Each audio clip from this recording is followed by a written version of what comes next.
Good evening and welcome to Venezuela's fight against coups, sanctions, and hybrid warfare. We're very pleased that you've joined us for this crucial conversation tonight. Venezuela has been dominating the headlines of international corporate media since its presidential elections were held on July 28th. We have seen the New York Times calling for outright military coups, questioning the validity of the South American country and its democratic processes.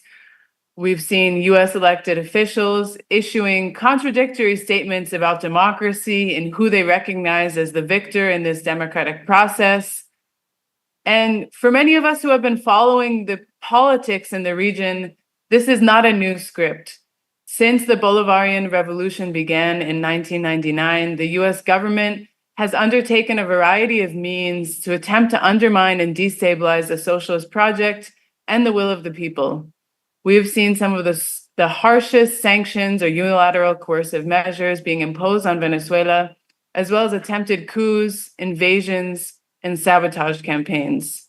In this juncture, as we are once again being bombarded by different media campaigns and propaganda attempting to shape our understanding of Venezuela, it is crucial for us to be informed about what really is at stake and what is behind this current iteration of attacks.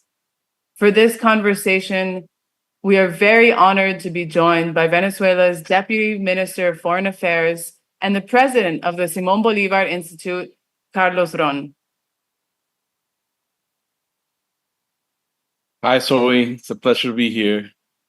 Thank you so much for joining us, Carlos. There's a lot of questions about what's happening right now. And just to give people, a heads up, we're going to talk about the electoral process on July 28th. We're going to talk about the coup that followed it immediately. Who is the far right in Venezuela? And what is the Bolivarian Revolution? So thank you all for joining us. And thank you, Carlos, so much for providing us with this knowledge at such an important time. Oh, it's my pleasure, and I'm happy to be able to join you in this effort. We're talking from Caracas, and Caracas that is right now in peace. It's a normal everyday.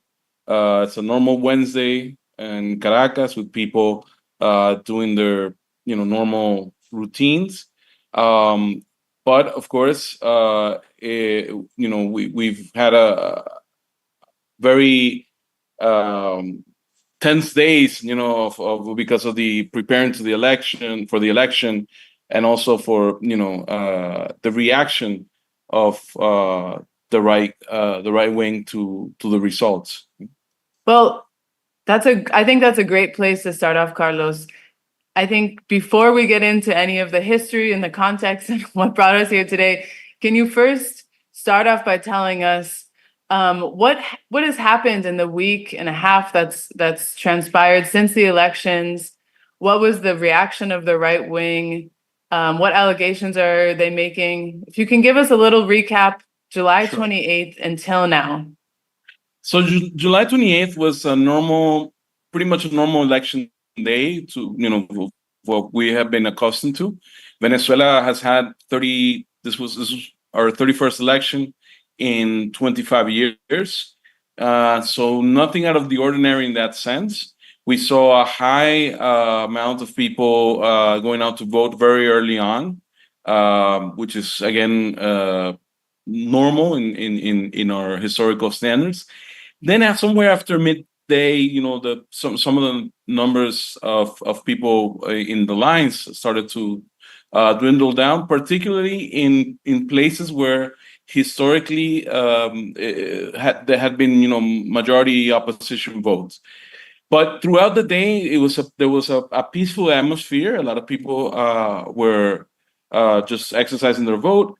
Then later on, right before the closing time of the polls, there were statements being made, a lot of rumors by social media about the need to close the voting centers, even though by Venezuelan law, the voting centers can stand their time at least until the last person in line has exercised their votes. This was important because it generated some confusion in some centers where people that were following this part of the opposition, the Edmundo Gonzalez crowd, they were coming up and saying that and demanding that they had, the witnesses have a copy of the tally that is printed out from the machines. Let me just take a small moment to explain quickly about the voting process in Venezuela. All voting in Venezuela is through electronic machines. It's electronic vote, and it's very easy to activate because you first show your Venezuelan ID card to the people operating the table. You're certified with your thumb, I forgot the huella digital, your thumbprint, or your so they verify your identity, and once your identity is verified, then the machine allows you to vote. Otherwise, the machine is going to get locked. It's not going to let you vote. So it's one of the guarantees the vote has. At the end, you get a copy, a small receipt where you can verify that your vote is exactly what you pushed in the ballot, and then that gets placed away in a box. At the end of the day, when all voting is done, the machine then does a printout of the results, and there's witnesses. There's people operating the machines, and there's witnesses from the political fractions that they can check. They get a copy of what the results are. They usually sign it, and each keeps a copy. These are the so-called actas. This is what they were talking about. But it's important for people to know that this is not what gets counted at the end of the day. This doesn't get tallied by somebody, collects them all and adds them. This is just part of the guarantees of the system that you can check back. And this is important to know because where really the votes are concentrated, I mean, what really tells what happened, who won, and so forth, are the actual voting machines. You don't check against the paper trail. You check against the record in the voting machine, because the record in the voting machine can't be altered. Papers, you never know what happens. If you get ripped, you get lost, something. That's not how you count. You count by the electronic record. So at the end of the day, you had people from these groups tied to Gonzalez asking for the paper receipt. Now, the problem with that is that they did it even before voting was over. So when at the end of the day, they had to wait for people to actually finish voting. Otherwise, there's no way you can actually have the receipt printed. But they created this confusion and it made some tension. Some people wanted to get violent. And this, to me, was the beginning of the operation where we already had known, because they declared beforehand that they were not going to accept what the results, were coming from the Electoral Council. They were only going to accept the paper trails that they had in their hands. Again, this is not the safest way to count votes. This is not the way Venezuela historically has counted votes, but it was a way to mobilize public opinion inside and outside of the country to thinking that there was something going on. We later learned afterwards that there was a plan by opposition hackers to not only attack the National Electoral Council, which they managed to do, and knock down the page where the results usually come up, but they were also ready to shut down electricity for a few hours, sometimes around noon.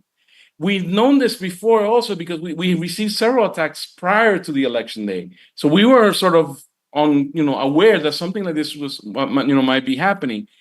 And the decision that was after it didn't actually come out, that general outage didn't come out. But the idea was sort of to generate that chaos again, and this is a strategy that we have seen before, because this same opposition, these same groups in the opposition, it's not the first time that they don't recognize the electoral outcome. We've had, again, out of all this cycle of over 30 elections, every time that we won a major election, they've contested the results both in Venezuela and outside of Venezuela. So we sort of felt that that was something that was going to happen. By the end of the night, the CNE finally is able to solve at least some of the problems from receiving the transmission of the votes, and with 80% of the count, they were able to declare that President Maduro had been elected president. This is also important because the CNE, or the National Electoral Council in Venezuela, never gives a previous or a result that is in the making or happening. They only make a statement once the count is irreversible. So for them to have stated at that same night that President Maduro had won, it was because with the percentage of votes they had already tallied, it was impossible for the remaining votes to actually change the outcome and elect somebody else. So that's how we know that President Maduro got elected that night. As we suspected, and as we've been saying before, they weren't going to recognize. They said they had other counts. They talked about these paper trails, receipts. And eventually they also said, we have a different result. And we're going to start publishing these paper receipts in a website and so forth. The next day was, they unleashed what we see as, it was basically an attack, an intimidation. It was like a real terror campaign on the population as a result of them not wanting to accept the results. Yeah, I mean, for people who were following along the coverage of Monday and Tuesday, some really gruesome images that were coming out, different party offices being attacked, statues being torn down, very, very serious stuff. We're not just talking about one violent protest here or there. And in the wake of this, what kind of you alluded to, this sort of pre-engineered chaos, a situation of pre-engineered chaos that the opposition was trying to create. We also saw a lot of regional actors and international actors sort of playing a role. So I want you to talk about what has been the international reaction to this electoral process. I think that perhaps in compared to other years in the region, there has not been a united condemnation of Venezuela like there had been in past moments. We're seeing sort of different levels, and of course, the reaction of the United States. So can you briefly take us through what the international scene has been? Sure. And let me just go back and say something really quickly, but I think, for our audience to understand, when we say that we knew that this was coming and that this was part of the plan. Again, first is based on the historic record that they have not recognizing, but I think also we had these other signs that the strategy was not to win electorally, but to actually create conditions to have the results questioned. And that's exactly where what you mentioned comes in. The days before the election, there was also an international campaign. Not only did I don't think all of the mainstream media, already set the tone and saying, Maduro's been there for so many years. Maduro's not going to allow the results. He's not going to accept the results. But overwhelmingly, there's no way he can win because of all the support and all these polls. Well, a lot of the polls were questionable. I mean, different people, not members of the, not government supporters, or people even that have even sided with the opposition, warned about listening to these polls, because also the history in Venezuela is that polls have become very erratic in promoting or projecting the winners. But then there was this campaign of people outside of Venezuela trying to come into the country without having been invited for the elections. You had a group of former presidents of Latin America, including Vicente Fox from Mexico, Moscoso from Panama, Marta Lucía Ramirez. right, Tuto Quiroga from Bolivia. They did this show, a couple of days before, trying to get on a plane, trying to come. They said, they say, we are going to be there because we have to support, the opposition and so forth. So you already had this tension, they were creating this tension. Other parliamentarians from Spain were doing the same thing. So you had the combination of all the articles coming out saying something's going to happen, all these people trying to get on the planes and saying something's going to happen. You're already playing with people's psyche and saying, these elections are going to be rigged, or these elections are not going to prove, they're not going to be accepted by the government and so forth. And even right before the outcome was announced, you had governments from right-wing countries, Argentina, or right-wing governments, I should say, from countries in the region, Argentina, Panama, Peru. I mean, already questioning the results that they didn't know about. See, nobody allowed us to have the election first and then say, okay, we don't agree with this, and we think something happened. Everybody was already questioning what the results were going to be before, without going through the process of actually, submitting a claim, a complaint, or even nothing. Right before the election, the sense was already set out that, there was something going to be wrong with the outcome. Yeah, I mean, you could really feel it in the air. It was as if they didn't need to even wait for the elections to happen. They already had kind of the words ready. And, as you said, a lot of the usual suspects, the right-wing governments in the region, of course, we have Javier Milei, who before, during, and after was launching many different accusations.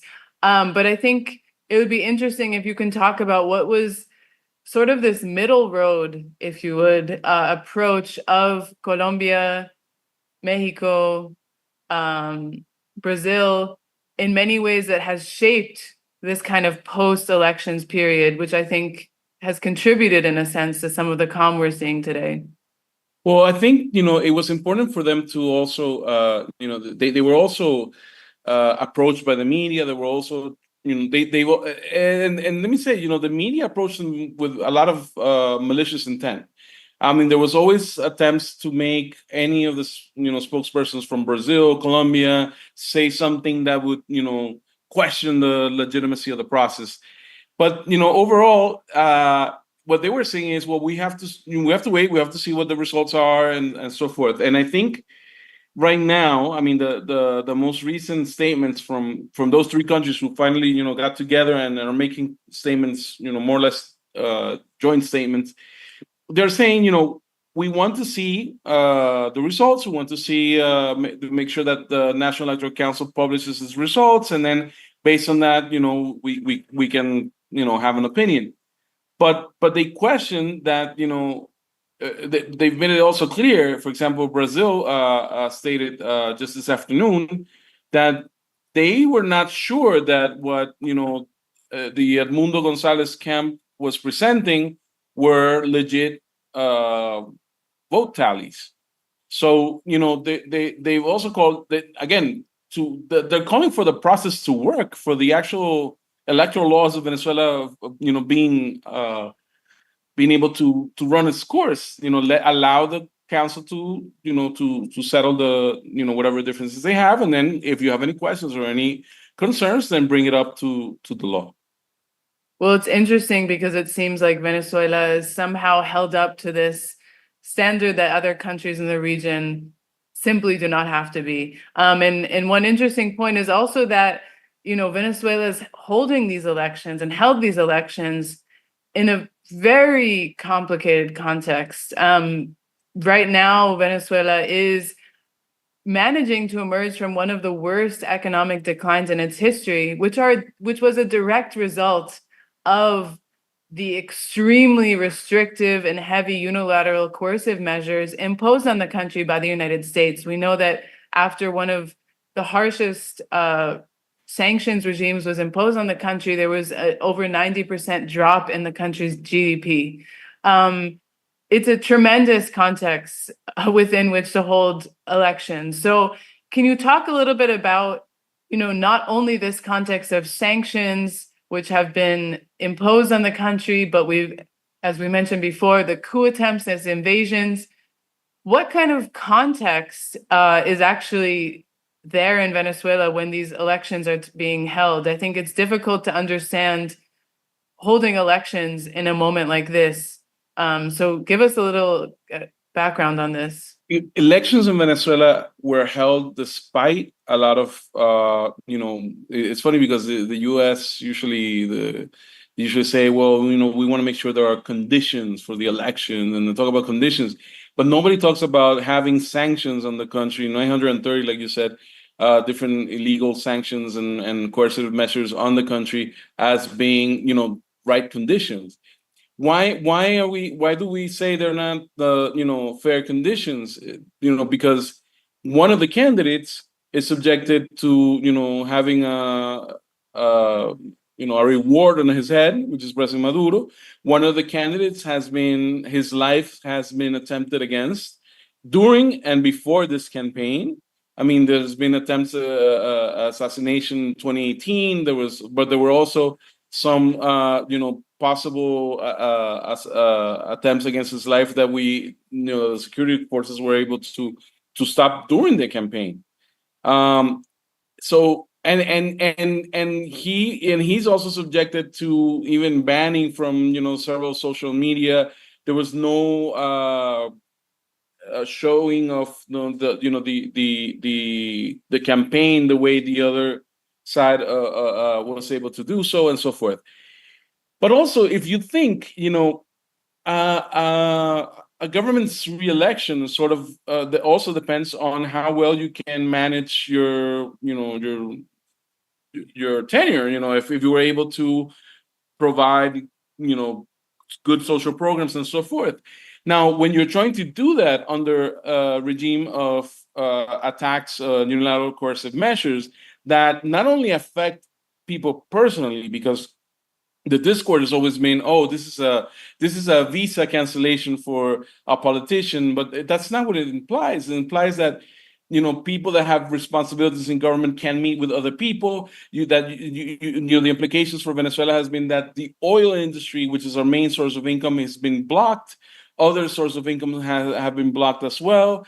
But we can't provide everyday repairs or spare parts for things that are key to our public works and services.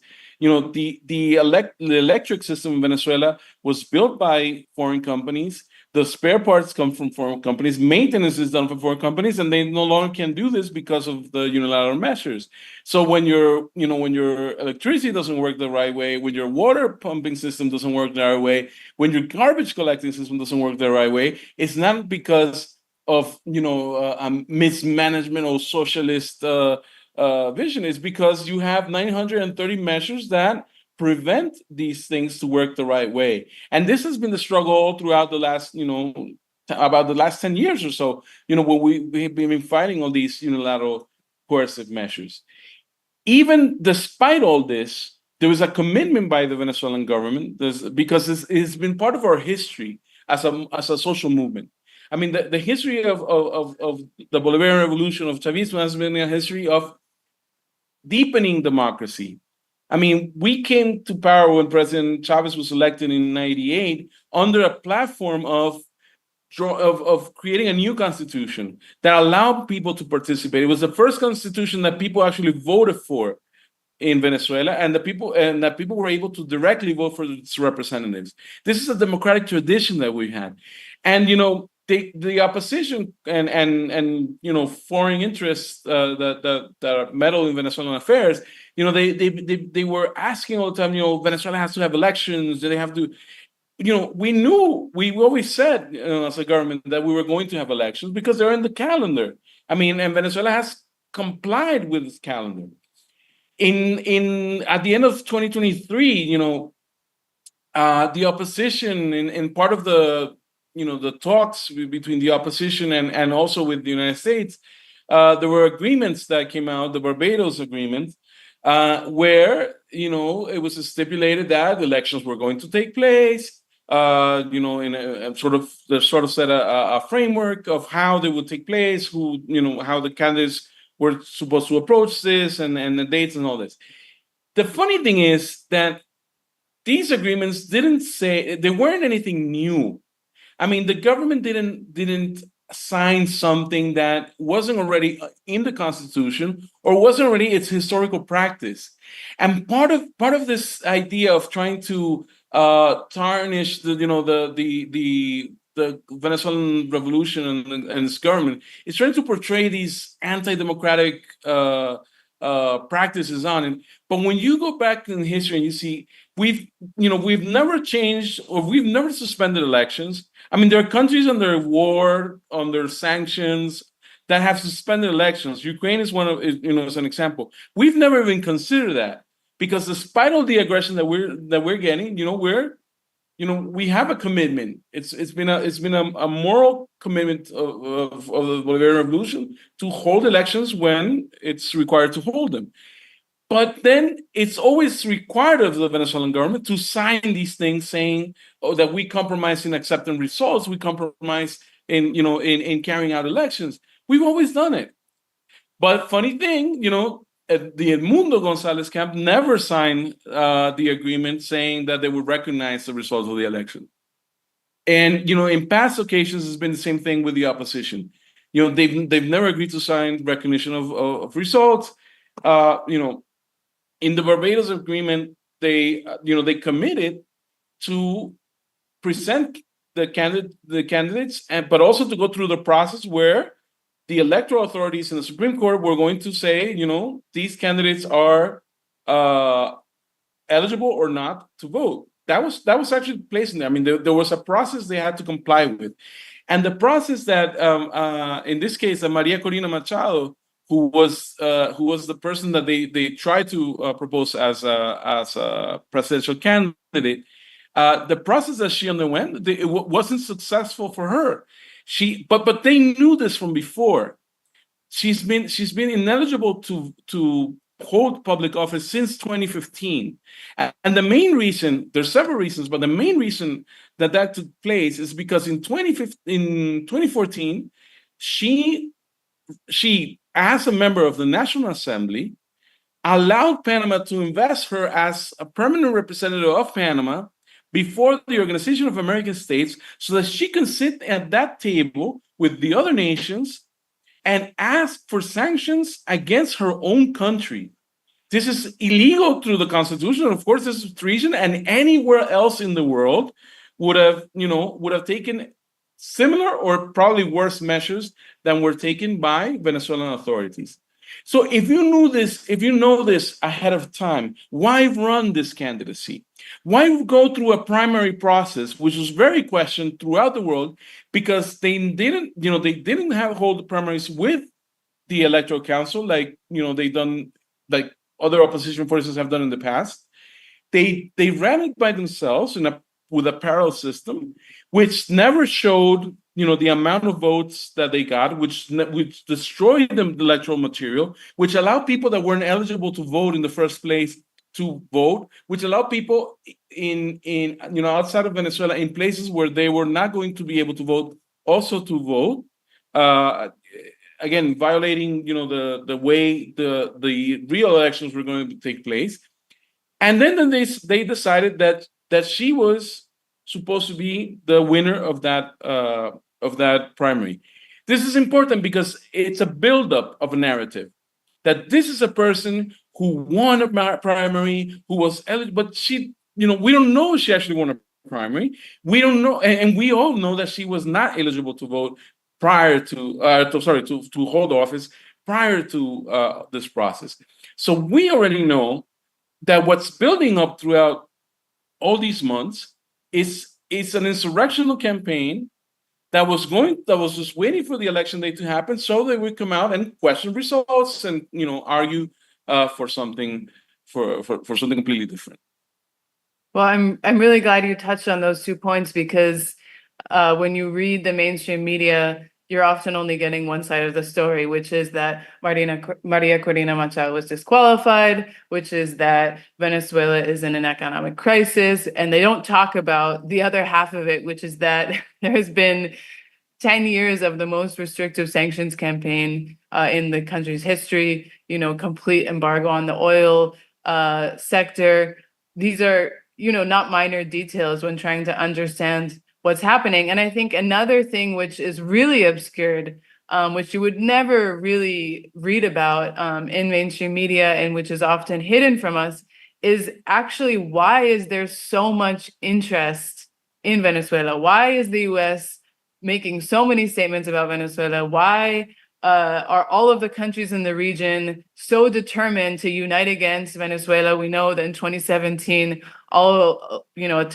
many countries in the region were part of the Lima Group, which had the sole purpose of attacking Venezuela.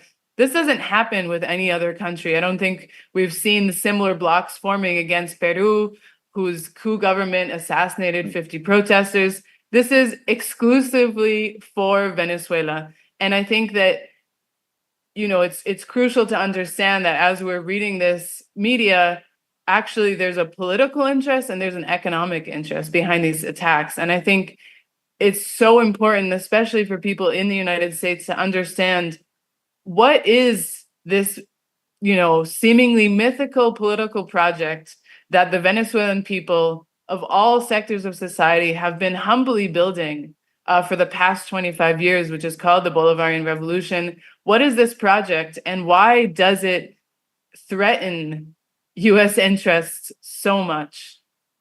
Well, you hit the right note there because you're right.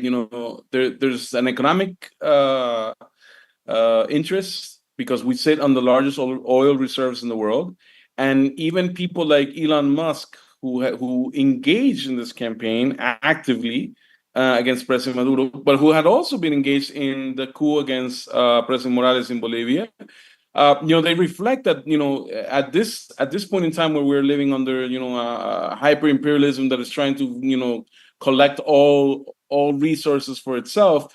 Well, you not only need lithium for the batteries, but you also need oil because a lot of the processes, even for these electric cars, go through the necessity of having conventional petroleum products to be processed. But then there's the other thing. This is the political aspect of the Bolivarian Project, and it's a project that as we said before, has been deepening democracy in Venezuela. It's a project that has a strength in the combination of the political will of a government to make social transformations and the organized population to carry them out. It's the combination of these two things that I think have made things happen during the last 25 years. People tend to forget when they cover the election now that during these 25 years, Venezuela, was able to get rid of illiteracy. Venezuela was able to, there were people in Venezuela who had never seen a doctor in their lives. And because of the, a relationship that Venezuela has with Cuba, we were able to bring Cuban doctors to inner cities, to rural areas, and give them healthcare for the first time, ever. And we improved in healthcare, we improved in nutrition, we improved in all these things where people actually saw that there were transformations, real transformations in their lives, and there were transformations in decision making, because you have spaces of direct democracy, territorial spaces with direct democracy through the community councils, through the the communes, which is an aggregate group of different councils, where people are actually making decisions. The last election before this presidential election was an election carried out on April 21st, and this was a national level election where people in the communes were able to vote in out of 7 projects, which project they considered was priority, so that government funding would go to that project and actually make it happen. This level of participation at the community level also brings about a new view of what democracy is. Not a democracy where you have representatives that you elect for 4 years or whatever, and then they just make decisions for you during that time. It's a democracy where you are able to participate and engage. And this is a model that you don't want for the rest of Latin America, because it's a model that eventually is going to decide for the interests of their own country instead of for the interests of other countries. I mean, the fact that Venezuela has an independent international politics, independent international affairs, where we realized that it was not healthy for Venezuela to have a complete dependency on the United States, but rather needed to have other partners throughout the world, and that we decided that we needed to have the relationship with China, a relationship with Russia, a relationship with Iran, Turkey, Cuba, and other countries that were not relationships that were well looked upon by the United States. But we didn't do it because we were attacking the United States, or because we wanted to do something against the United States. We did it because we realized that they were to the interests of Venezuela. And with China, we've developed a space program, for example, that allowed us to launch satellites for our independence and communications. With Russia, we were able to develop agricultural cooperation. With Cuba, of course, like I said before, literacy, sports, medicine, and so forth. We changed the way Latin American country used to behave on the ones that were under the sphere of the United States. Because before this 25 years, we're basically just responding and acting and doing everything according to what the State Department had laid out for us. And we chose an independent path. So having an independent path, having a path that sustains a popular democracy, having a path that has its own foreign policy is of course something that is not that's not be tolerated by the powers that be. Well, something that's very interesting is that these powers that be seemingly can't wrap their head around the impact that this Bolivarian process has had on the people. And so you see, op-eds of why the sanctions didn't work. We don't understand. What is it going to take for Maduro to fall? And I really want you to talk about, if you can respond to this, how has Venezuela been able to resist this economic siege, these destabilization attempts, and why do so many people actually remain committed to defending the revolution 25 years later and after a lot of difficulties? Well, I think it's important that, because first of all, at the same time that all these things were happening, all these social progresses were taking place in Venezuela, there was also a raising of consciousness, and we realized that it is through this model that we were actually able to make transformations. And despite the fact that since the last 10 years the model has been under attack and has been attacking especially those things that had been successful during the revolution, you knew as a Venezuelan citizen and something participating in this project that if there were going to be any changes, if there were going to be any transformations, it was going to be through this process. How do we know that? What proof do we have? Well, take a look at the region right now. Take a look at the other countries that went neoliberal. It would have been much easier for us, if anything, rather than resisting sanctions. Okay, let's give in. Let's turn in. Let's go with whatever Washington wants to do. But look at what Argentina's going through. Argentina, massive inflation, which we've actually controlled in hyperinflation. Argentina's inflation started kicking in as soon as Milei started, being president, with massive layoffs from, different sectors in the state of state employees. Whereas in Venezuela, despite the economic hardships that we face, we tried to complement, people's salaries with subsidized food programs like the CLAP program, which was also sanctioned by the U.S., by the way. But we tried to feed at least 7 million families with subsidized products so that they wouldn't feel the hit of the economic crisis. We protected employment. We've tried different ways to, compensate the loss of salary income, because salaries are low in Venezuela today, because the state doesn't have income because the state is sanctioned. Like you said before, we lost almost 99% of our income since, when you compare from 2013 to 2020 or 2021. Now, how do you make up for that? It's difficult because nothing is coming in through the state. So we tried different formulas. We approved the anti-blockade law that allowed us to, engage into negotiations for oil with different, in different with different countries, and allowed to bring some of that revenue back for the social programs that had been affected. We managed, and when I say we, I don't mean only government, but we as a people managed to address problems such as food shortages by turning to our own agriculture. Today, a country that 5-6 years ago imported 80% of what food is now produces the food it needs locally, and in most cases even cleaner than before, because we have a seed law that is against transgenics. We have and because of the blockade, we weren't allowed to import a lot of the pesticides and all these chemicals that that make food production more dangerous for consumption. So even that's been an improvement. But this is all because of the consciousness of the Venezuelan people, the commitment of the Venezuelan government not turning into one of those so-called democracies in the hemisphere, but that are carrying out a war against some people. I mean, is both Ecuador and El Salvador, for example, right now are almost police states guided by the FBI. You have the raids, persecutions in El Salvador against everybody that that may fit into a jail cell, including political parties. So we didn't allow ourselves to be dragged into that model. We're defending the principles of the Venezuelan Venezuelan history, of Venezuelan revolution.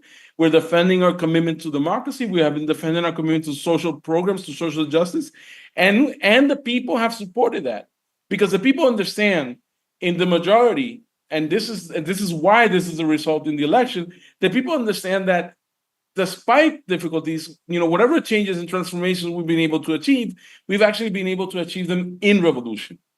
And not being in revolution, allowing these extreme right people to come and take over the government, will be a complete loss of all the things that we have gained all these years.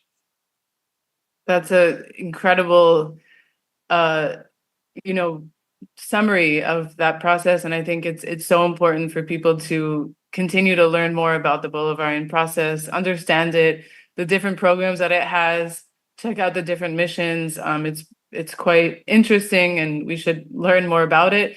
But I want to sort of jump forward to where we are now, what's happening in these past couple of weeks, with the Antony Blinken statement last week, which essentially said that according to our assessments, and the assessment, I mean, they don't say it of their partners, but essentially acknowledging, who are they really listening to, that they believe that Edmundo Gonzalez won the most votes in the elections on July 28th.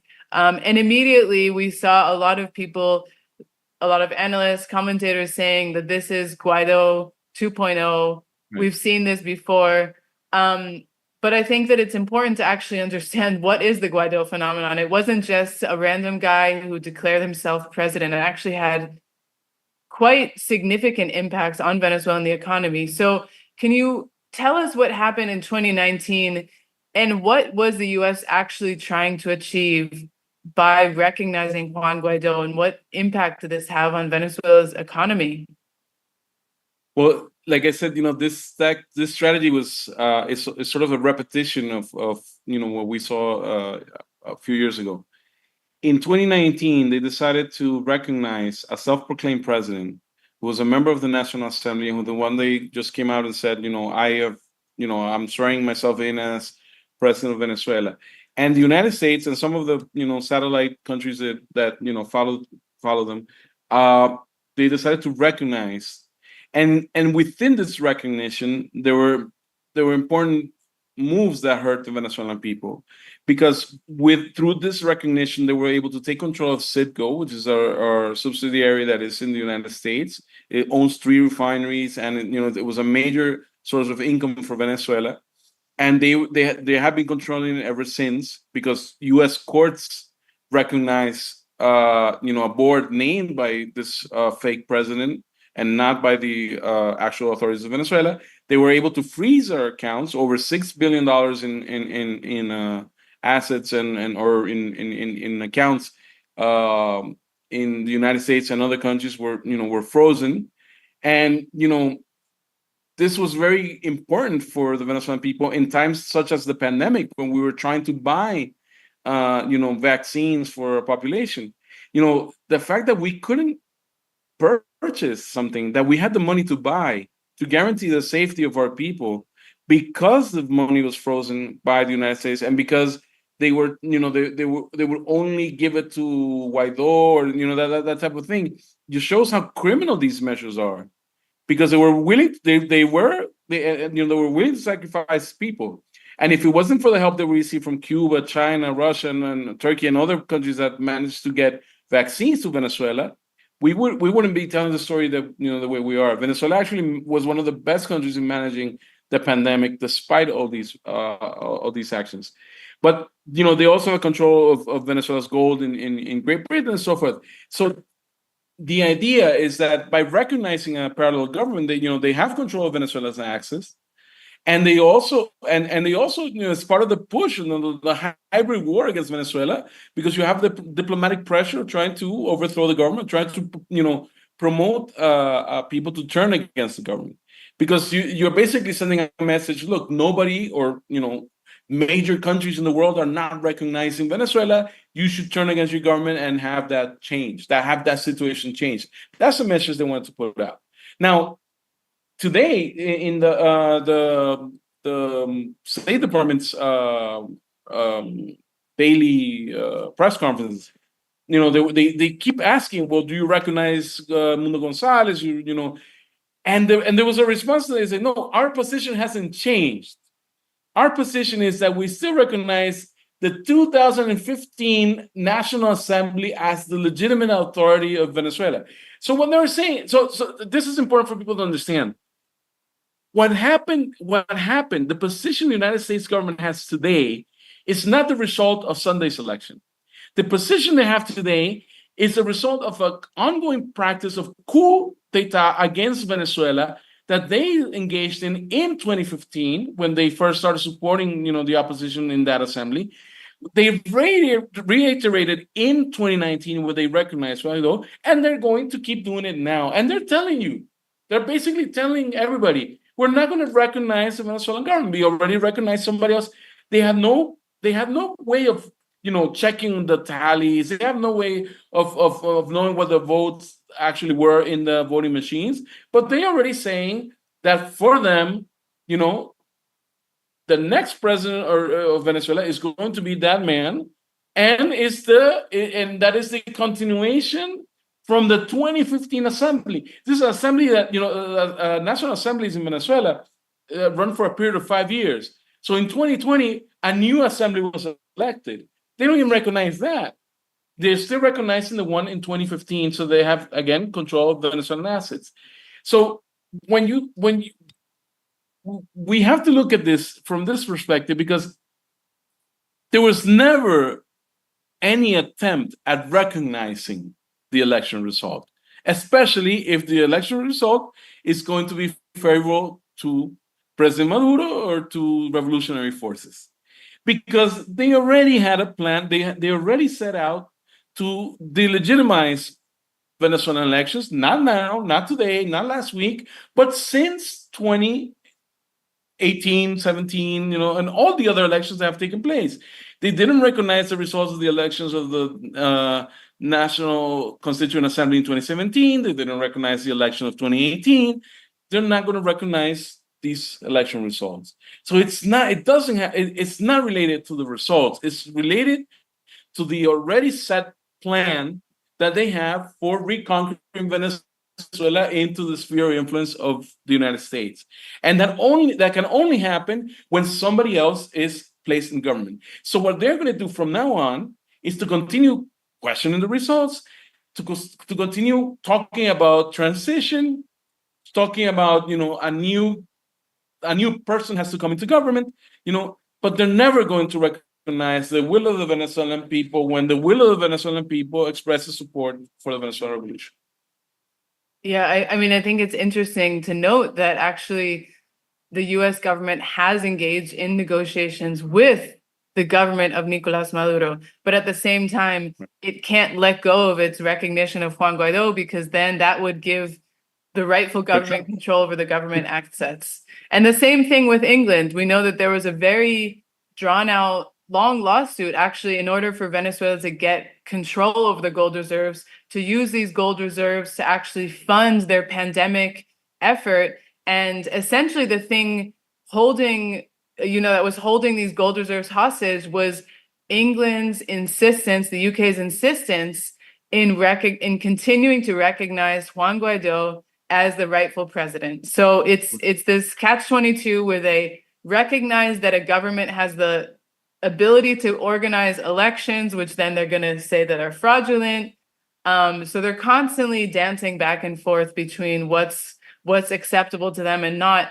But I think, again, it's very important for people to understand, of course, these, as you've laid out very clearly, the Edmundo Gonzalez, the Maria Corina Machados, the Juan Guaidos are, in a sense, puppets of what the US wants to impose in the region. But what actually, what is their political project for Venezuela? What would this mean for the Venezuelan people?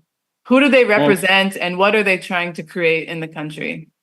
Well, it's interesting that there was a search that one of our intellectuals was doing about a week ago on the project, because the platform that President Maduro presented was something that we have been working on since the beginning of the year. And when I say we, I mean it was open for the population to gather in assemblies. When we discussed 7 transformations, which was what President Maduro was running on, and out of those assemblies, there was a drafted program, and that program is what President Maduro ran on. When you try to look for the program that Edmundo Gonzalez is running on, well, first of all, you can only find an English version, and second of all, we between the lines, it's very clear that when you see that they're proposing privatization, again, the privatization of the oil industry, which is not a small thing when you think about the largest oil reserves in the world, and when you think about the needs of right now of because of war, because of other, even for the transformation into these so-called green energies that are also a trick, because there's a lot of them that will still use fossil fuels for their development. When you think about such a hyper-militarized global situation, I mean, you still have a conflict in Ukraine. Of course, you have the genocide in Palestine, and who knows what other things may arise soon. You have to remember, there's no warp airplanes that fly on solar energy. You need oil for that, and that's why you want to get your hands on large oil reserves. So her policy, or I mean, their program was basically, a program of privatization, of cutting back social programs. It's the neoliberal fantasy, that they try to sell to people as a solution to problems. But the thing is that nobody in Venezuela at least in the last 20 years, has been able to successfully run on a neoliberal platform.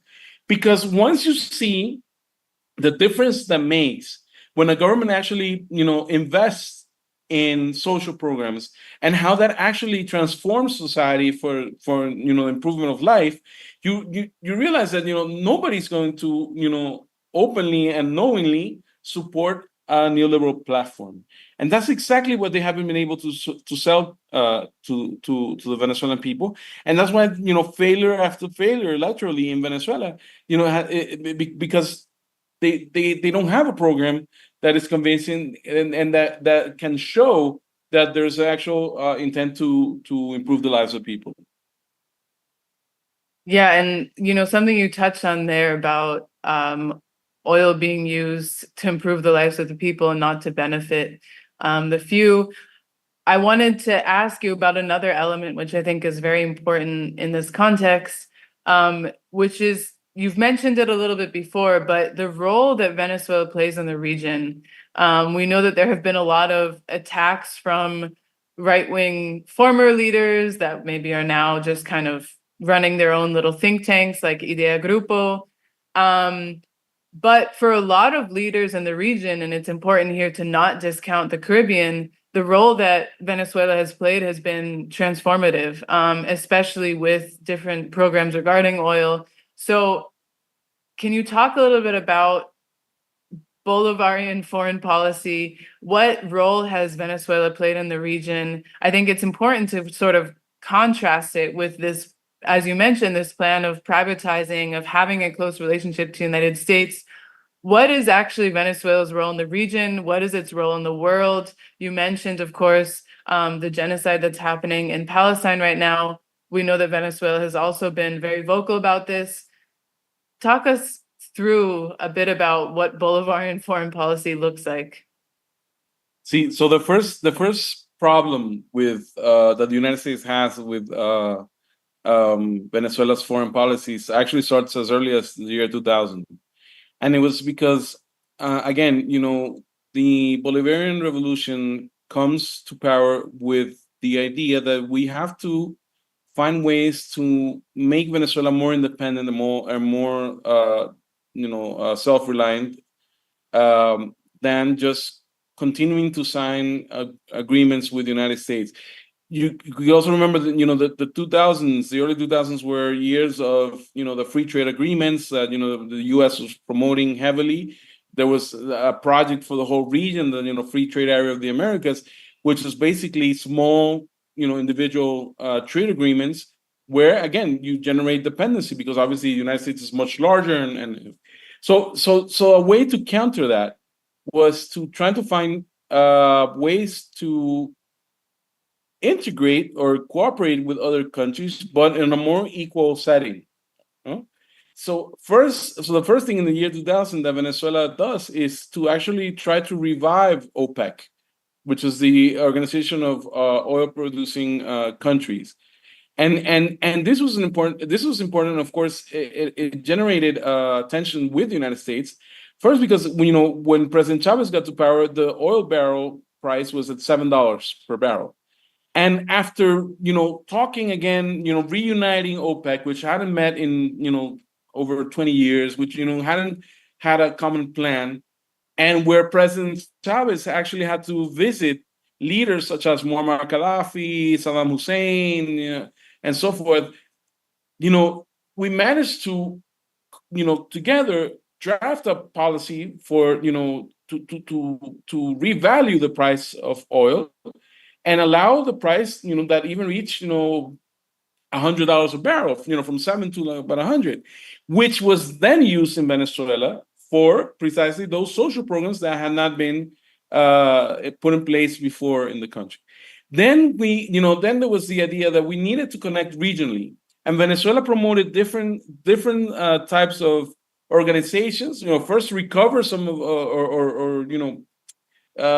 give a stronger power to those organizations already existing, like Mercosur, which was a economic bloc within South America, but also creating other institutions where we would deal with our partners, but not with the United States or Canada, which were huge and overpowered us because of their their industries and their size of their economies, but with economies that were more closer to ours. So we helped build UNASUR, which was a union of South American nations, which also had other projects, a healthcare council to address issues such as defense, common defense, again without the intervention of the United States, but more on Latin American terms. We helped create ALBA, which was more of a political space. This is actually the 20-year anniversary of ALBA. And under ALBA, we examined a different logic from free trade agreements, which is basically free trade and competition and just commerce. We were actually trying to find how our economies can complement each other, how we can actually exercise solidarity, and what I have shared with you and what you have shared with me, and not compete but actually complement.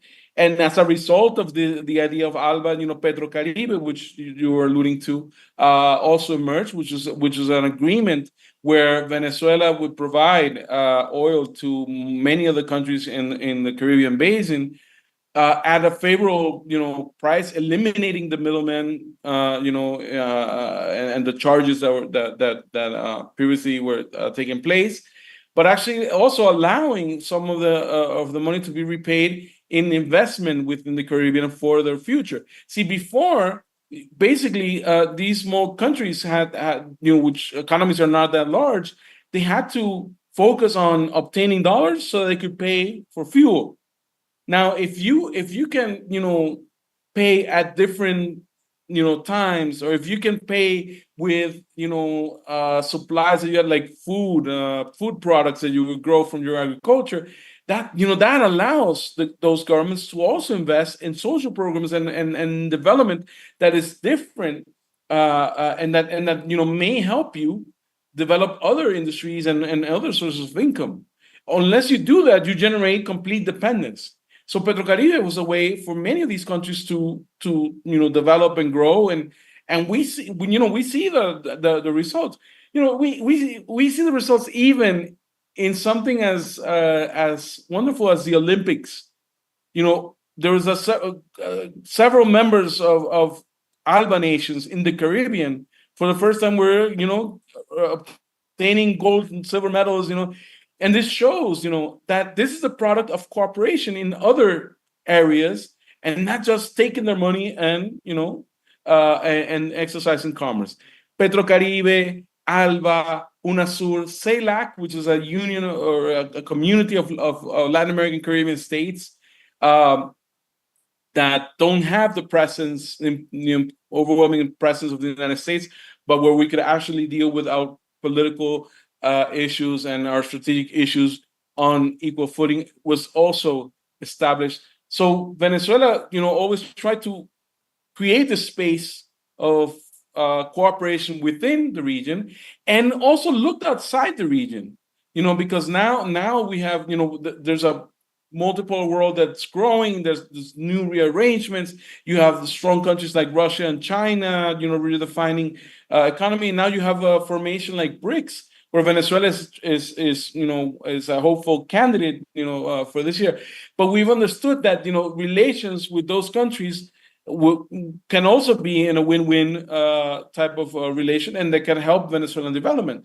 So overall, it's this idea of creating multiple partners around the world, creating policies that will allow Venezuela to be sovereign and not to be dependent. Of course, that clashes with a country that thrives on having others be dependent on them, and their market and their products and so forth. Well, Carlos, I think we're gonna wrap up with one last question. This has been extremely informative. And again, I mean, if you open the New York Times, if you open the Washington Post, they're not going to tell you any of this when they're feeding you these pre-manufactured narratives about how democracy works and who you should be listening to. And I think one allegation, which has probably existed since the Bolivarian Revolution began, is this idea that there's no real social base. This is kind of like populist politics, strongman politics, that Chavismo is declining. We saw a lot of headlines saying that Chavismo is on the decline. But I think for people who have been on the ground, it's a very different story. So as a last question, tell us, what is Chavismo? Who is Chavismo today? Who does it represent? What are the multiple spaces and movements that compose this? And is it true that this movement is allegedly in decline? Well, I don't think it's in decline. I think Chavismo is actually experiencing expansions, transformations, because when you look at what has been historically, the formation of Chavismo, I think you see now different generations. You had a generation from the 1970s and 80s, that fought in the middle of the Cold War to promote socialism, or promote a different type of society, and that was part of Chavismo. And then that generation that actually took over the government in '99, that rebelled in '92 to try to change neoliberal policies. That's also part of Chavismo.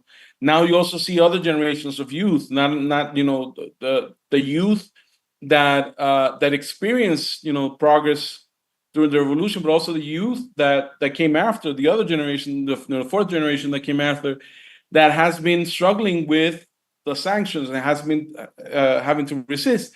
And the future generation that is now in the schools, and the youth that that know that and understand that all the gains and the achievements that we have reached is because we have a revolutionary path to cross.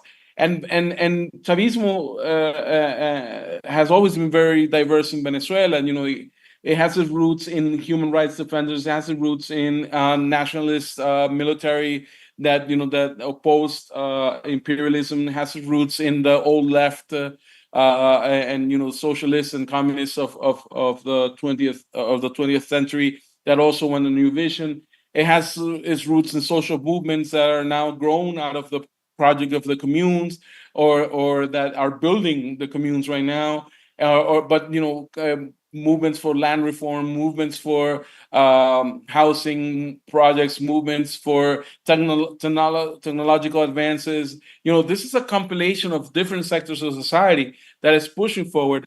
Even at some point, even some faith-based movements, some movements that defend a clean planet, and know and understand that as oil producing country, we have a responsibility to transform our system and promote a clean future for the planet as well. All this has come together, and I think rarely even in Venezuelan history did we see such a diverse group. Now, the way we see, or the way I understand, that this movement is not actually falling apart or dwindling, but actually growing, is the fact that this election has been accompanied by a massive terror campaign on behalf of the opposition to intimidate social leaders, to intimidate precisely members of the diverse aspects of this movement. And it's important that right after the election, on the Monday and Tuesday, there was a strict persecution of leaders, not of leaders, not me as a deputy minister, not as the president, not as a minister, but grassroots leaders, mostly women, by the way. I mean, two of our leaders, strong women leaders that there were reference points for the communities, have been murdered during this spree of fascism attacks. They attacked party centers. They attacked schools. They attacked everything that was that can be labeled as something that was achieved during the revolution, a hospital, a school. They attacked statues. They attacked our symbols. The statue of President Chavez. They attacked statues of Bolivar. They attacked even religious symbols. Because part of this fascist group is also on that wave of extreme conservative religious actors that are there to promote a theology of prosperity, but not a popular view of religion and so forth. So you have this combination of attacks because you want to intimidate the movement, because you want to scare and terrorize the movement, so that it doesn't grow, so that it doesn't take office, so that it doesn't continue. And this is not a reality that is only affecting Venezuela. It's a reality that is tied to the trends around the world. We see the growth of fascism everywhere in Europe, in the United States, and we see this threat. So what you're seeing in Venezuela is not just a simple election; it's the battleground between progressive, revolutionary, left forces that are trying to build social justice against the fascism that a hyper imperialism is trying to defend. It's a position against profit making that wants to exterminate our humanity. So I think that this movement is growing, or this movement is strong, precisely because they feel the need to terrorize us, to attack us, and to try to get us out of the way. Well, and I think that this obviously failed because they're on We're here. Tuesday, Wednesday, Thursday, Friday, Saturday, this past Monday, massive street mobilizations. The people continue to mobilize in defense of the project, in defense of what they desire to defend. So that's extremely powerful. Thank you so much for your time, Carlos. Thank you. Where can people find more information, more truthful information about Venezuela? Where would you recommend people turn to? Because if you just Google Venezuela elections, you're going to find a lot of misinformation. Well, I think of course, we have our official sources, but I think not because you're here, but People's Dispatch has done great coverage during the election. BT News as well. Venezuela Analysis is a good source, and there's a lot of the Venezuelan Solidarity Network. Even the People's Forum has done a lot of work, and I think throughout we'll be seeing more of people standing up for Venezuela. There was a good amount of people that came to the elections and that have been very outspoken about Venezuelan reality and what we should be looking towards, to not fall into the trap of that media of the media manipulation. So hopefully we can you can be in tune to these sources and get more information. But always remember, we wouldn't be so persecuted and so attacked if it wasn't because we were really doing revolutionary transformations in Venezuela. That's exactly right. Thank you so much, Carlos Ron, and thank you everyone who has been following along to this crucial conversation. Stay tuned to more events at the People's Forum. And as Carlos mentioned, follow those left media sources that are trying to bring you the truth of what's happening, not only in Venezuela, but across the world. Thank you so much. Thank you.